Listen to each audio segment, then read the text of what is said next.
প্রথম পাঠ ফেরেশতাগণের পরিচয় সম্পর্কে কিছু কথা নিয়ে আলোচনা। ফেরেশতাগণের পরিচয়। আল কুরআন ও আল হাদিসের অনেক স্থানে ফেরেশতাগণের প্রতি ঈমান আনয়নের নির্দেশ দেওয়া হয়েছে। মানব, জিন, গাছ, পাহাড়, পর্বত, প্রাণীজগৎ ইত্যাদি যেমন আল্লাহ তাআলার সৃষ্টি, ফেরেশতাগণও তেমন আল্লাহর সৃষ্টি। ফেরেশতাদেরকে আমরা খালি চোখে দেখি না, কিন্তু তারা আমাদেরকে দেখে থাকেন।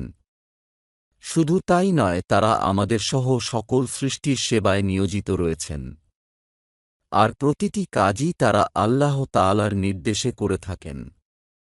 তাই তাদের প্রতি আমাদের ঈমান আনতে হবে। ফেরেশতা শব্দটি ফার্সি ভাষা হতে এসেছে। ইহার আরবি প্রতিশব্দ হল আল মালাইকা।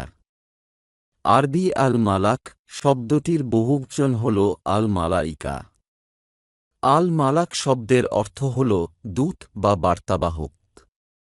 সুতরাং আভিধানিক অর্থে আল মালাইকা শব্দের অর্থ হল কোনো কাজের বার্তাবাহক বা প্রতিনিধিগণ।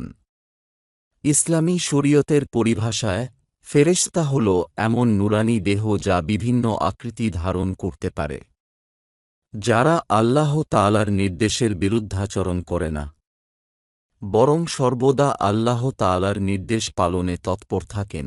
সুতরাং ফেরেশতাগণ হল আল্লাহ তাআলার নুরানি সৃষ্ট আত্মা।